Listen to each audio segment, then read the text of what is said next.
Good morning and welcome to live with ইন্দিরাতে আপনাদের সবাইকে।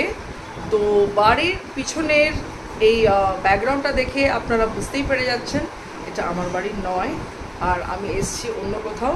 তো সেটা ঠিকই ধরেছেন, কালকে রাতে আমি এখানে এসছি। রাত বলতে অনেকটা সন্ধ্যে হয়ে গেছিলো, অ্যারাউন্ড 7 to 7:30 বিটুইন। তো আমি তখন আর কোনো কিছু ব্লগ করিনি, তবে হ্যাঁ একটা রিলস আপলোড করেছিলাম আমার জার্নির, যে আমি জার্নি করছি আর কোনো একটা জায়গায় ওয়াক করছি। তো সেটাই ছিল আর কি ইঙ্গিত যে আমি বাড়িতে নেই। তো আমি চলে এলাম দিদির এখানে, একটা সাটেল প্ল্যান ছিল আমার আসার। তো আজকে আমার স্যালনে পিয়ুষ আছে, আমার ছেলে গেছে ওখানে, আর আমাকে বললো ছেলে যে মা তুমি অনেক দিন থেকেই কিছু মানে ব্যস্ততার মধ্যে থেকে যাচ্ছ, তো তুমি একটু ব্রেক নিয়ে নাও, তুমি চলে যাও মাসির বাড়ি, ওখানে গিয়ে তুমি একটা দিন স্পেন্ড করে আসো। তো আমি চলে এলাম এখানে। তো আজকে আমরা 3 বোন মিলে এখানে একটু মজা করবো। রঞ্জনার বাড়িতেও রঞ্জনা রয়েছেই, আর আমার দিদি আসবে, মৌসুমী দিদি ফ্রম পাড়াই। তো আমি ভাবলাম যে এখানে এসে গেছে বিস্কিট। তো রঞ্জনা গেছে চা বানাতে আমার জন্য। আমার তো ব্ল্যাক টি এখন স্টার্ট হয়ে গেছে, মিল্ক বন্ধ করে দিয়েছি। এই যে ম্যাডাম, আপনার জন্য সবাই ওয়েট করছে। Good morning and happy Sunday to everyone. এটা আমি রঞ্জনার তরফ থেকে করলাম, কেন আমার গুড মর্নিং অনেক আগেই হয়ে গেছে। আমি ভীষণ টাইমের পাম্পচুয়াল। এখানে কি হচ্ছে? চা, এখানে মিল্ক টি, এখানে লিকার টি। আচ্ছা, এই এত চা তুই খাবি? তো অনেকটা চা। হ্যাঁ বাবা, চা তো একবার এখন সকালে খাবো তো একটু। তো এটা মনে হচ্ছে ভদ্র মানুষ 4 জন খেতে পারবে এই চাটা। আমি তো অভদ্র, আমি কখন বললাম আমি ভদ্র? হ্যাঁ, তো যাই হোক, আমার কপালে দুঃখ, আমাকে এই লাল চা খেতে হবে, বিকজ মিল্কে আমার প্রবলেম হচ্ছে। আর এনিওয়েজ এখানে দেখা যাচ্ছে পেঁয়াজ কাটা আলু কাটা সব হয়ে গেছে। তো ঘামছি। হ্যাঁ, তুমি ঘামো ব্লিঙ্কিট থেকে। আমি কেন করবো? তো আমার তো করার কথা না। তুই তো বললি মাছ খাবি না চিকেন খাবি, আমি বললাম চিকেন খাবো। আমি বলেছি চিকেন খাবো, আমি তো বলিনি চিকেন আমি রান্না করবো। তোর বাড়িতে এসছি, তুই আমাকে মেনু জিজ্ঞেস করছিস, তোর দায়িত্বটা তো তোর না। কালকে রাত্রে তো তোকে আমি খাইয়েছি চিকেন বানিয়ে, আবার কি দুবেলা আমিই খাওয়াবো নাকি? আর এটা তো আমাদের পিকনিক হচ্ছে, পিকনিক মানে মিলেমিশে কাজ করো। যা বাবা, এ তো পুরো কেস খেয়ে গেলাম আমি। পিকনিক মিলেমিশে করতে হবে। যা বাবা, ব্রেকফাস্ট চা বানাচ্ছি, তুমি চিকেন বানাবে। মানে তোর বাড়ি আমি এসছি অতিথি হয়ে, তুই বলি আয় আয় আয়, কাছে আয় কাছে আয় কাছে আয়।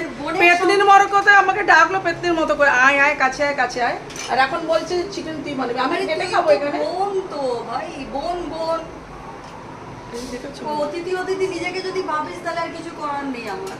যদি অতিথি ভাবিস তাহলে নিচে থেকে 1 প্যাকেট বিরিয়ানি আনিয়ে দিচ্ছি। যা সালা, এই তো কেস খাইয়ে দিচ্ছি আমাকে।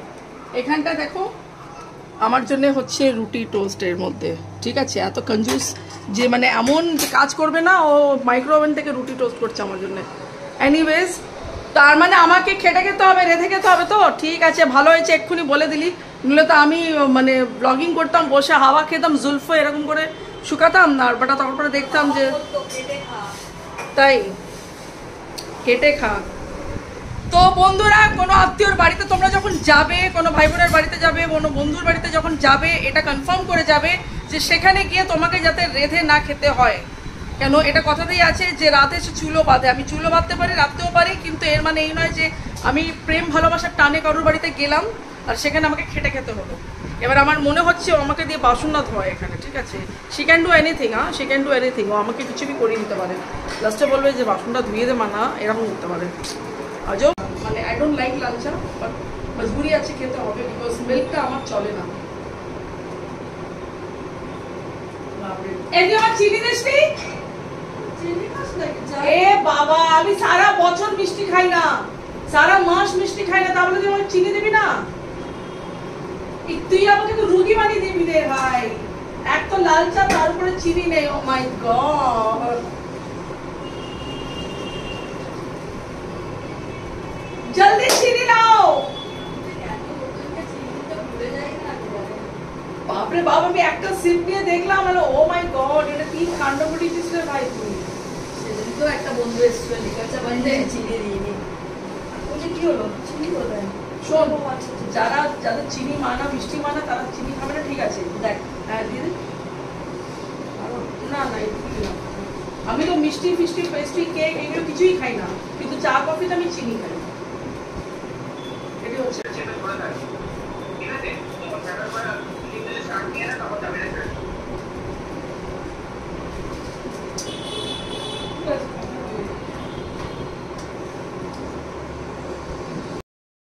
এলাম এখানে রান্না করতে। তো এই কড়াতে আমি করব বেগুন আলু চিংড়ি। এই হলো বেগুন, এই চিংড়ি, আর এই ব্ল্যাক ননস্টিকের কড়াতে করব আমি চিকেন।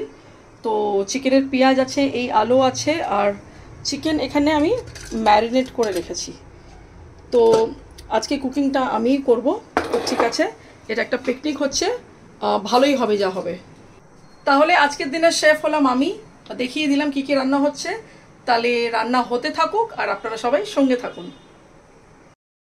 দূরে ওখানে মহারানী পায়ে পা তুলে পাখার তলায় জানলার হাওয়া খাচ্ছে আর ফোন নিয়ে টাইম পাস করছে, আর আমাকে এখানে চাকরানি বানিয়ে রেখে দিয়েছে।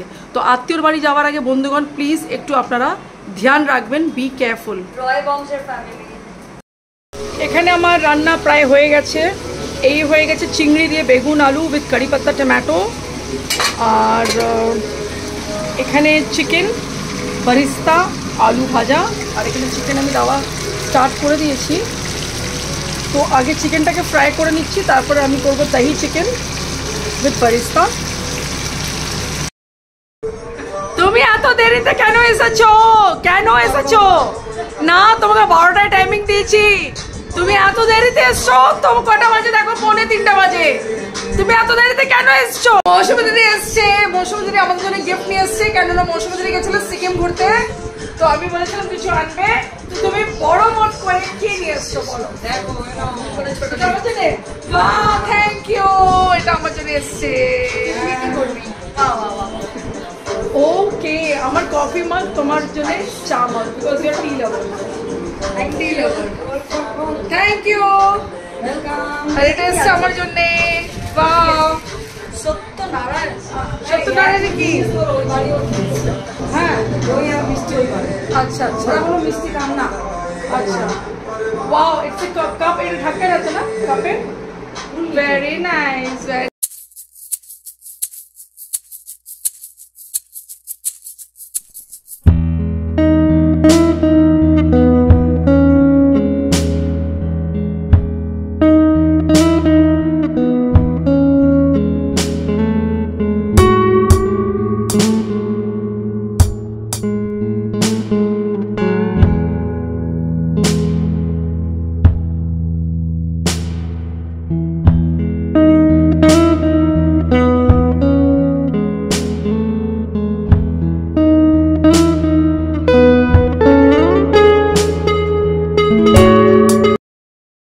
মৌসুমী দিদি নিয়ে এসেছিল দই। এই দই সার্ভ হলো, রঞ্জনা দই ভিতরে সার্ভ করছে, আর আরেকজন এখানে মাটিতেই বসে পড়েছে দই নিয়ে, আর জল্পনা করছে যে কোন বইটা নিয়ে পড়া যায়। বিকজ মৌসুমী দিদি পড়াশোনা করতে ভীষণ ভালোবাসে, উনি একমাত্র পড়াকু আমাদের ফুল ফ্যামিলির মধ্যে। মৌসুমী দিদি হাই করো। হ্যালো। সারাদিন রান্না খাওয়া মজা সব কিছু হয়ে গেল, আর আমাদের দিনটাও ফুরিয়ে গেল, হয়ে গেল বিকেল। তো বিকেল হওয়া মানে আমাকে বেরিয়ে যেতে হবে। আমি এখন রেডি হয়ে গেছি, বেবি করছে রেস্ট, আর মৌসুমী দিদিও নাক ডেকে ঘুমাচ্ছে, কেন ওনার আজকে নাইট ডিউটি আছে ওনার হসপিটালে। তো আমি বেরিয়ে পড়লাম, সোজা এখান থেকে চলে যাবো শো স্টপার ফ্যামিলি সেভেনে।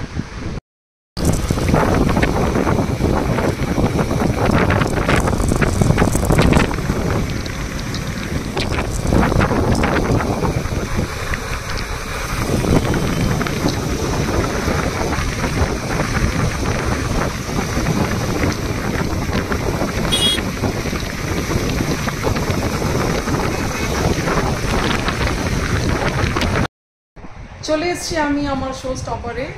তো সারাদিন খুব ভালো কাটলো, আর রাস্তা থেকে যখন আমি আসছিলাম ভীষণ ভীষণ ভালো লাগছিলো ওয়েদারটা। মানে এমন মনে হচ্ছিলো যাতে মানে ট্রিপটা শেষই না হোক আর কি, আরোই চলতে থাকি।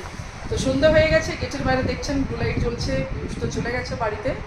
তো আমি এখন থাকবো, কিছু ক্লায়েন্টের আছে অ্যাপয়েন্টমেন্ট, তারপরে যাবো বাড়ি। চলে এলাম ঘরে, আর কালু আমাকে খুব ভালো করে ওয়েলকাম করেছে। তো খুঁজেছে আমাকে কালকে থেকে অনেক, যেহেতু আমি বাড়িতে ছিলাম না। তো এখন আমি কালুকে করবো অনেক অনেক আদর, ফ্রেশ হবো, ডিনার করব। তো আমি আজ আমার এই ব্লগটা এখানে এন্ড করছি। যদি ভালো লেগে থাকে, do like, share and subscribe my channel. Thank you for watching my video. Good night.